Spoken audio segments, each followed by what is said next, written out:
नमस्कार, स्वागत है आप सभी का। मैं हूं आप सबके साथ ऋषिक और चलिए शुरुआत करते हैं इस वक्त की बड़ी खबर के साथ। कोटा से बड़ी खबर आ रही है। झाड़ू बस्ती इलाके में फायरिंग हुई है। एक सीसीटीवी फुटेज भी इस फायरिंग की वारदात का सामने आया है। बता दें कि आपको कुछ तस्वीरें दिखा रहे हैं और इन तस्वीरों में देखा जा सकता है कि बदमाश वारदात को अंजाम देने के बाद फरार भी हो रहे हैं।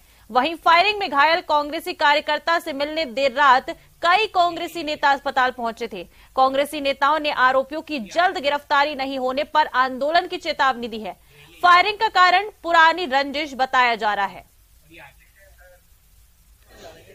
तो ये तस्वीरें भी न्यूज 18 राजस्थान आपको दिखा रहा है। ये वो तस्वीरें हैं जिसमें आप देखिए सीसीटीवी फुटेज की वो तस्वीरें हैं जिसमें आप देख सकते हैं कि फायरिंग की है एक बदमाश ने और फायरिंग करने के बाद वो वहां से फरार हो जाता है और इस फायरिंग में एक युवक घायल हो गया है।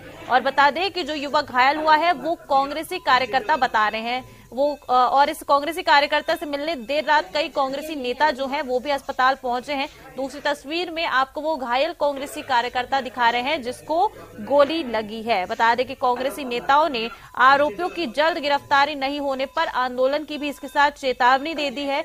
और बता दें कि फायरिंग किन वजहों से हुई उसकी फिलहाल अभी तक जानकारी सामने नहीं आई है, लेकिन ये कहा जा रहा है कि आपसी रंजिश के चलते ये फायरिंग हुई है।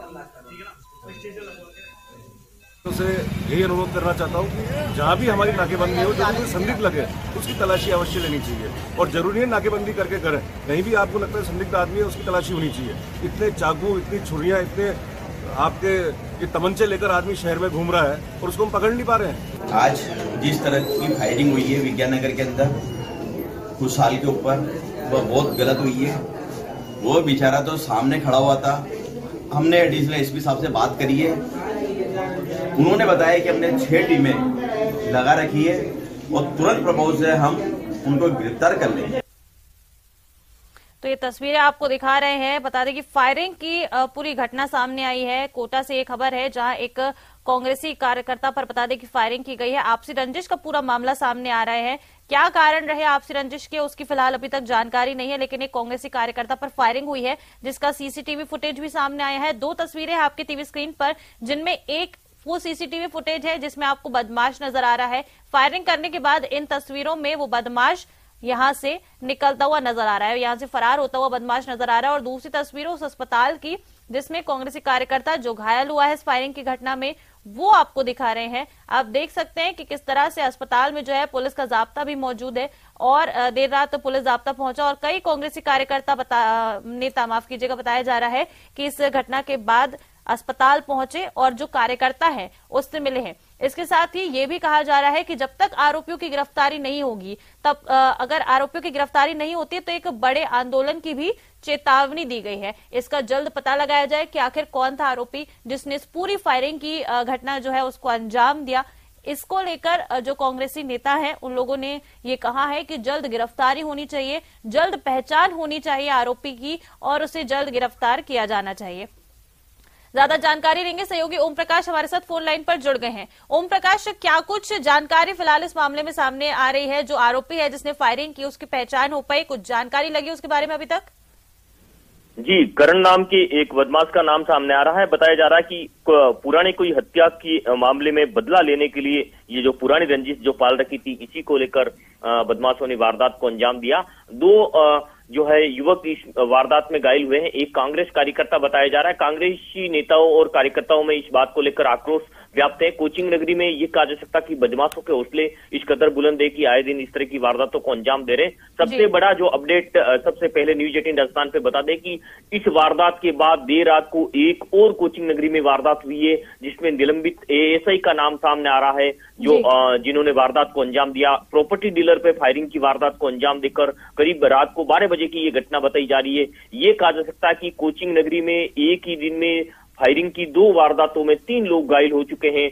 हम न्यूज 18 राजस्थान पे सबसे पहले ये अपडेट कर दें कि 2 वारदातें एक ही दिन में हो चुकी हैं जिसमें 3 लोग घायल हो चुके हैं और पिछले करीब 14 दिन से कोटा शहर पुलिस का पुलिस अधीक्षक यानी कि एसपी का जो पद है वो खाली है और चाकूबाजी और फायरिंग की वारदातों में लगातार इजाफा हो रहा है। फिलहाल जो झाड़ू बस्ती इलाके में फायरिंग की वारदात हुई थी जिसमें 2 लोग घायल हुए थे उसमें एक कांग्रेसी कार्यकर्ता बताया जा रहा है। और देर रात को जो कांग्रेस के नेता वहां पहुंचे थे, हाड़ौती विकास मोर्चा के अध्यक्ष राजेंद्र गहलोत भी वहां पहुंचे थे और तमाम अन्य नेता पहुंचे थे और उन्होंने आंदोलन की चेतावनी दी। विपिन वर्तुनिया सहित अन्य नेताओं ने कि जल्द इस मामले में आरोपियों की गिरफ्तारी नहीं की गई तो जो कांग्रेस कार्यकर्ता वो सड़कों पर उतरेंगे। फिलहाल अपडेट हम आपको बता दें कि झाड़ू बस्ती इलाके में जो वारदात हुई थी उसमें आधा दर्जन पुलिस की अलग अलग टीमें बदमाशों के संभावित ठिकानों पर दबिश दे रही, लेकिन फिलहाल कोई सुराग नहीं लग पाया। हालांकि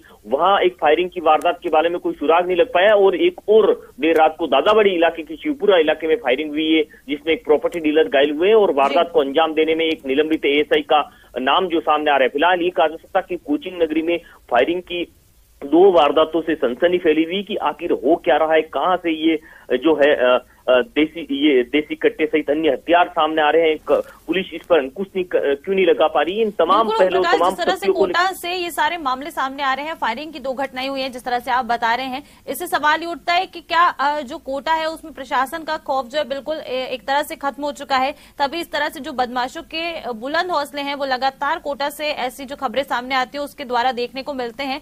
सवाल ये है कि सीसीटीवी फुटेज भी सामने आया हुआ है, क्या तफ्तीश शुरू कर दी गई है ओम प्रकाश? जी तफ्तीश शुरू कर दी, लेकिन बड़ा सवाल ये तफ्तीश शुरू होने के बाद हो सकता है जल्द आरोपियों की गिरफ्तारी भी हो सकती है, लेकिन बड़ा सवाल कि आखिर इससे पहले पुलिस को भनक क्यों नहीं लगी, क्योंकि हत्या के एक मामले में ये रंजीश पाल रखे थे तो क्या पुलिस उन आरोपियों पर जो है देसी कट्टा सहित अन्य हथियार लेकर जब घूम रहे थे तो क्या उन पर अंकुश नहीं लगा पाया, क्योंकि लगातार नाकाबंदी की जा रही है।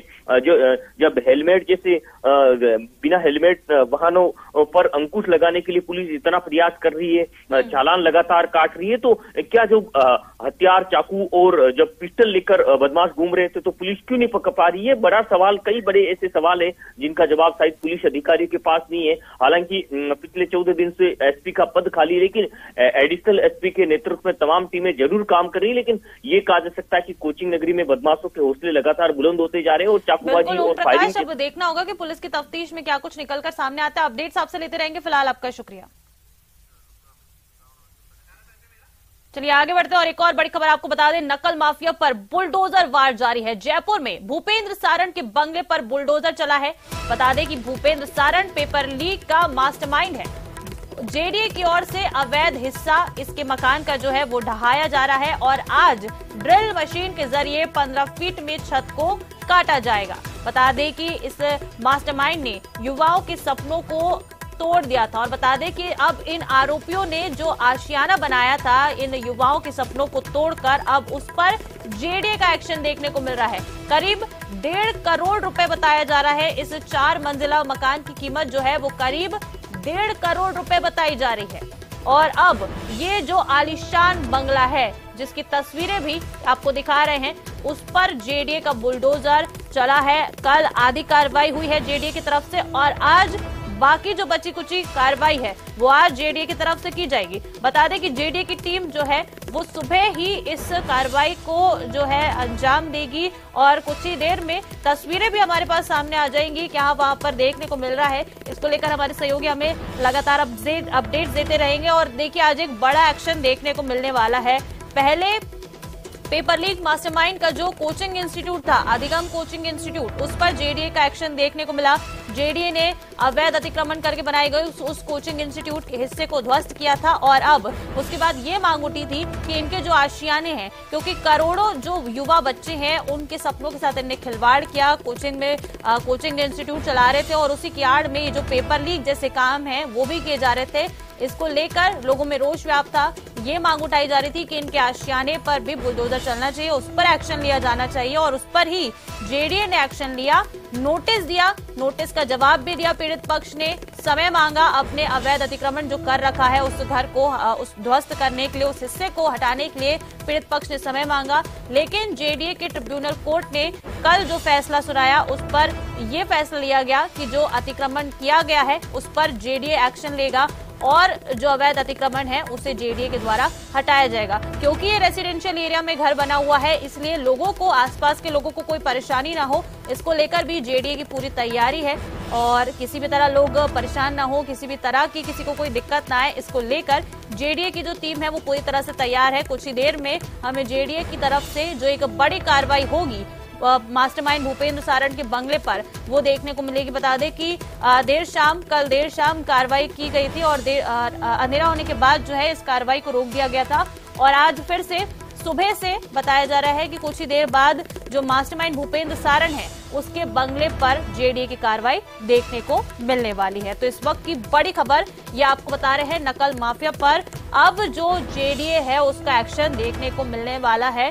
काफी लंबे समय से ये जो पूरा विषय है ये चर्चा का विषय बना हुआ है। पूरे देश प्रदेश में जो है ये पूरा मामला गरमाता जा रहा है, क्योंकि जिस तरह से युवाओं के सपनों के साथ यहाँ पर खिलवाड़ किया गया था, ऐसे में एक्शन लेने की काफी ज्यादा जरूरत थी। और चलिए ज्यादा जानकारी लेंगे, सहयोगी रोशन हमारे साथ सीधा जुड़ रहे हैं, उन्हीं से सारे अपडेट्स लेते हैं कि फिलहाल वहां क्या कुछ स्थिति बनी हुई है।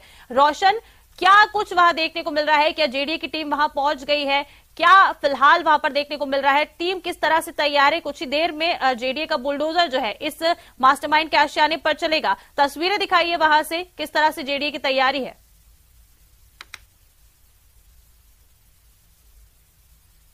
देखिए, जो जेडीए की जो कार्रवाई है आज फिर से शुरू हो गई है और ये भूपेंद्र सारण का ये जो किला हुआ करता था, विला ये हुआ करता था, इसे किस तरीके से भूतिया खंडर में जेडीए जो है बदलने में यहाँ पर जुटा हुआ है। आप देख सकते हैं कि किस तरीके से यहाँ पर जो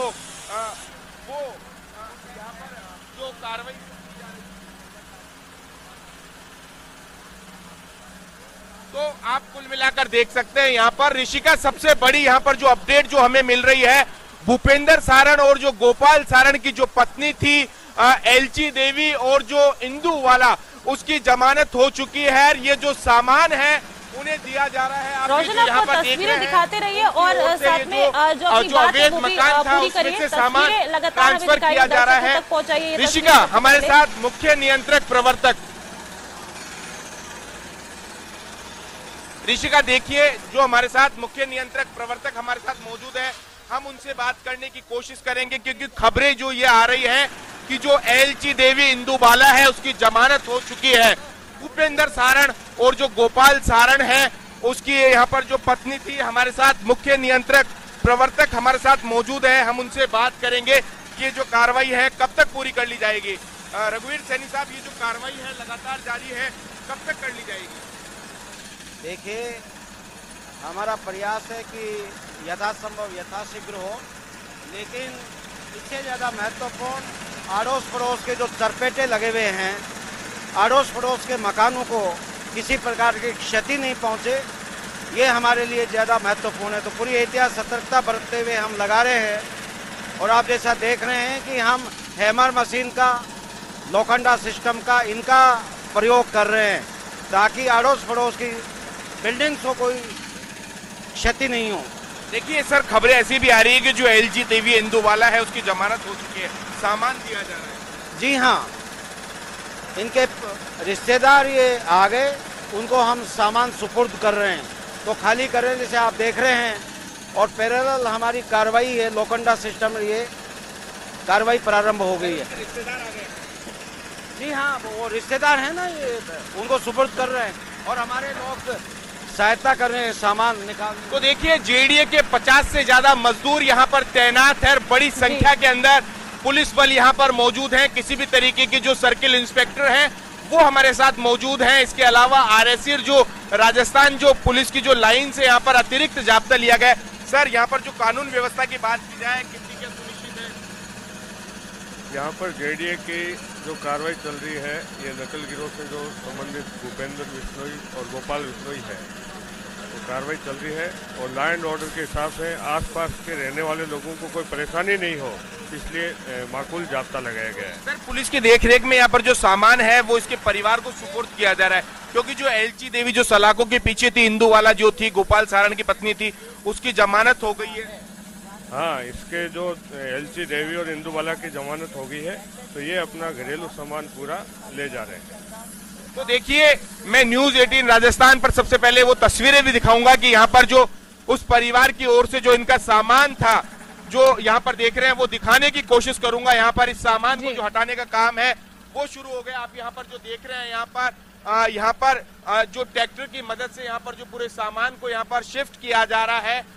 जिस तरीके से यहाँ पर देखते ही देखते जो कोर्ट ने इस पूरे प्रकरण के अंदर ये जो एलची देवी है और जो इंदुवाला है जिसे गिरफ्तार किया गया था, उसकी जमानत हो गई है। ऐसे में जेडीए की टीम यहाँ से जो इनका जो सामान रखा हुआ था उन्हें यहाँ से शिफ्ट करवाया जा रहा है। जो जेडीए की कार्रवाई है वो लगातार जारी है, उसमें किसी भी प्रकार की शिथिलता यहाँ पर नहीं दी गई है। आप देख रहे हैं यहाँ पर बड़ी संख्या में यहाँ पर जो जेडीए के यहाँ पर अधिकारी हैं वो यहाँ पर मौजूद हैं। इसी के अलावा यहाँ पर जो कह सकते हैं कि जो यहाँ पर जो मजदूर और जो एनफोर्समेंट विंग है यहाँ पर मदद ली गई है। किसी भी तरीके का यहाँ पर कोई नुकसान यहाँ पर नहीं हो, जो अवैध निर्माण है उसे हटाया जाए। ऋषिका, तो कुल मिलाकर ये तय किया गया है कि किसी भी तरीके से यहाँ पर जो कार्रवाई वो प्रभावित नहीं हो, क्योंकि बताया ये जा रहा है यहाँ पर जो सारण के जो रिश्तेदार हैं वो भी यहाँ पर पहुंच गए हैं और उनकी यहाँ पर मदद से इस पूरे सामान को शिफ्ट किया जा रहा है। यहाँ पर आप देख रहे हैं कुल मिलाकर किसी भी तरीके का यहाँ पर लॉ एंड ऑर्डर प्रभावित नहीं है। उसको देखते हुए यहाँ पर जो आसपास की जो कॉलोनी के अंदर बैरिकेडिंग की गई है, बड़ी संख्या में यहाँ पर कॉलोनी के चारों ओर जो पुलिस के जो जवान है, आरईसी के जो जवान है वो तैनात किए गए हैं ऋषिका। और यहाँ पर जो एक एक जो सामान है उसे शिफ्ट यहाँ पर किया जा रहा है। यहाँ पर जेडीए की जो टीम है वो इस पूरे सामान को शिफ्ट करवाने में लगी हुई है। और क्योंकि ये जो इस मकान का करीब 70% जो हिस्सा है वो पूरी तरीके से अवैध है, ऐसे में यहाँ पर बताया यह जा रहा है कि जो जेडीए की जब यहाँ पर जो कार्रवाई जो देखने को मिलेगी, ये सामान इस वजह से भी बहुत जरूरी था। यहाँ पर रिहायशी मकान है, इसके अंदर सिलेंडर और ये मौजूद है। कार्रवाई के दौरान अगर किसी भी तरीके का कोई ब्लास्ट होता है, अनहोनी होती है, तो वो नहीं देखा जाए। आप यहाँ पर देख रहे हैं कि यहाँ पर इलेक्ट्रिसिटी जो लाइन है वो पहले ही यहाँ पर डिस्कनेक्ट कर दी गई थी। जो आप यहाँ पर देख सकते हैं, जो एक जो मकान में, एक जो घर में काम आने वाले जो तमाम जो साधन है, चाहे सिलेंडर हो, एयर कंडीशनर हो, चाहे जो अपने कपड़े हो, तमाम रोशन वहां से कुछ ऐसी तस्वीरें दिखाई। देखिए, जहाँ तक कल हमने इस मकान को देखा था, इस 4 मंजिला मकान को, कल ये एक आलीशान बंगले के रूप में हम सबके सामने था और अब इसकी हालत जो है वो कैसी हो गई है। खंडर ये मकान बना दिया है जेडीए ने। अगर वो तस्वीरें आप थोड़ी क्लियर दिखा पाए हमारे दर्शकों को कि कल क्या तस्वीर थी इसकी और आज ये जो मकान है इस पर जेडीए का एक्शन देखने को मिल रहा है। रोशन, थोड़ी क्लियर तस्वीरें दिखाइए।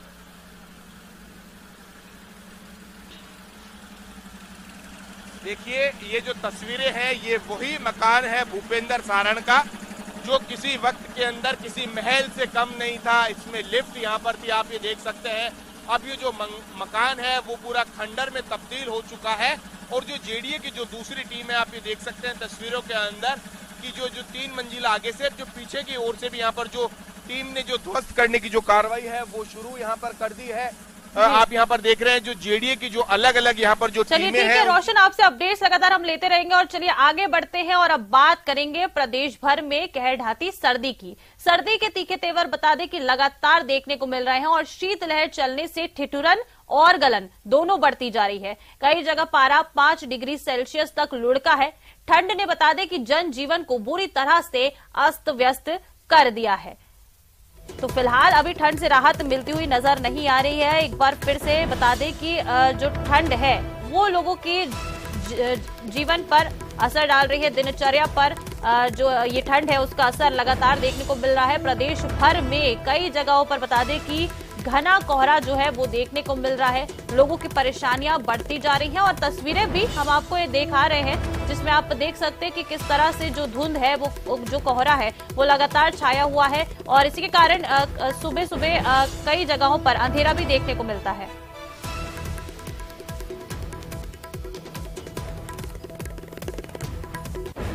और चलिए मौसम को लेकर ज्यादा जानकारी लेंगे। हमारे सहयोगी अलग अलग जगहों से हमारे साथ जुड़ रहे हैं। हमारे साथ अशोक जुड़ रहे हैं श्रीगंगानगर से और इसके साथ ही जैसलमेर से श्रीकांत जुड़ रहे हैं। श्रीकांत, सबसे पहले आपके पास आते हुए, जैसलमेर में किस तरह की सर्दी देखने को मिल रही है? क्या कुछ राहत मिलती हुई नजर आ रही है श्रीकांत? क्योंकि लगातार कुछ दिनों से जो पारा है वो उसमें कमी देखी जा रही है, गिरावट देखी जा रही थी, तो क्या कुछ राहत मिलती हुई नजर आ रही है? क्योंकि ये भी कहा जा रहा था कि 14 जनवरी के बाद से एक बार फिर से जो है शीतलहर का दौर देखने को मिलेगा। तो अभी जैसलमेर की बात की जाए तो फिलहाल वहां क्या कुछ स्थिति है ठंड की?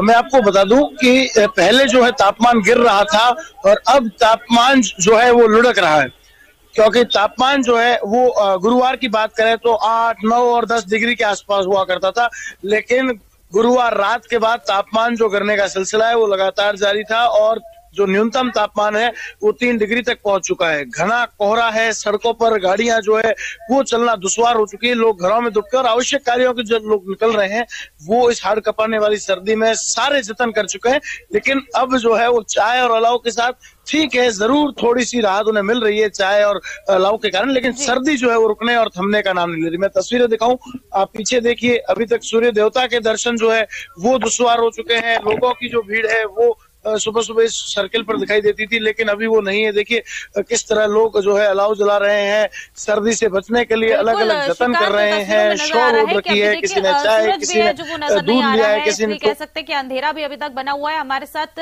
अशोक भी श्रीगंगानगर से जुड़े हुए हैं। अशोक, जैसा कि अभी जैसलमेर से बता रहे थे श्रीकांत की, वहां पर जो है लोग अलाव का सहारा लेते हुए नजर आ रहे हैं। श्रीगंगानगर की तस्वीरें दिखाइए, वहां का अपडेट बताइए अशोक।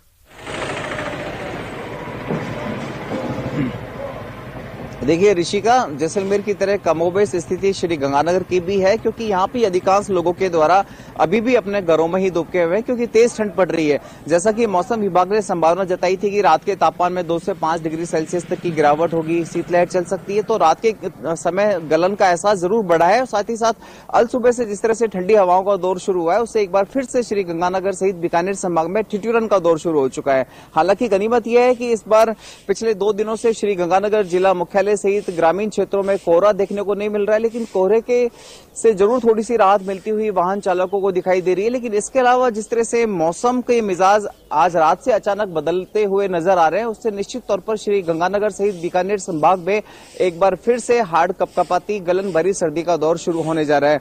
बहुत कम लोग इस समय सड़कों पर आप देख पा रहे हैं। तेज सर्दी का दौर जो है अशोक शुरू हो गया है। हमारे साथ सहयोगी दीपक पुरी भी भरतपुर से बने हुए हैं।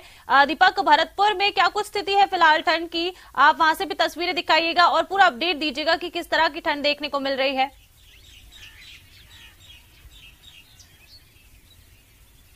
देखिए रिश्का, शहर की तस्वीर तो हम दर्शकों को रोज दिखाते हैं, लेकिन आज मैं ग्रामीण इलाके में मौजूद हूं और वहां पर जो ठंडी शीतलहर है वो चल रही है, यानी कि जो सर्दी का प्रकोप है वो लगातार बढ़ता जा रहा है। लेकिन राहत की बात यह है कि आज जो है कोहरा वो है नहीं देखने को मिल रहा है। और ऐसे में आप देखिए तस्वीरें कि ठंडी जो शीतलहर है वो यहाँ पर चल रही है और कमोबेश चारों तरफ जो है सिर्फ फसलें ही फसलें नजर आएंगी, यानी कि जो लोग फसलों में काम करते हैं वो अभी नहीं निकले हैं, क्योंकि सर्दी का टाइम है। ऐसे में जब सूर्य की किरणें जो है निकलेंगी और उसके बाद हल्की धूप निकलेगी, जब वो लोग जो है अपने खेतों में काम करने के लिए निकलेंगे। लेकिन आज राहत की बात सबसे बड़ी ये है रिश्का कि कोहरा जो है वो देखने को नहीं मिल रहा है और शीतलहर जो चल रही है उसके कारण ठंडी जो अधिक सर्दी है वो पड़ रही है, क्योंकि कोहरा जब पड़ता है तो शीतलहर जो है हल्की हो जाती है, कम लगती है। लेकिन आज जो कोहरा नहीं पड़ा तो जो ठंडी शीतलहर है वो पड़ रही है और उसके कारण लगातार जो सर्दी का प्रकोप है वो बढ़ता जा रहा है। तापमान में लगातार गिरावट आ रही है और ऐसे में सबसे ज्यादा जो परेशानी है वो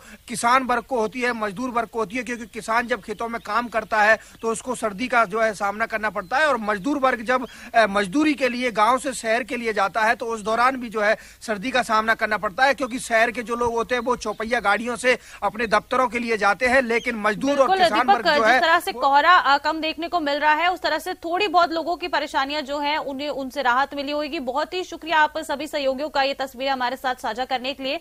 आगे बढ़ेंगे और देखिए राजकीय उच्च प्राथमिक विद्यालय नंबर 6 शिकारगंज करौली में तत्वावधान में राज्य स्तरीय टेनिस बॉल क्रिकेट प्रतियोगिता का आयोजन किया गया। प्रतियोगिता में 14 साल के छात्र छात्राओं ने भाग लिया। शुक्रवार को प्री क्वार्टर फाइनल मुकाबले का आयोजन किया गया, जिसका संयुक्त संचालन सचिव गोविंद प्रसाद ने किया। इस दौरान मीडिया प्रभारी ने बताया कि प्रतियोगिता में जिला शिक्षा अधिकारी और अन्य अधिकारियों ने दोनों ही टीमों को खिलाड़ियों से परिचय कर जीत की शुभकामनाएं दी हैं। छात्र वर्ग में पहला मुकाबला चित्तौड़गढ़ और अजमेर के बीच हुआ है।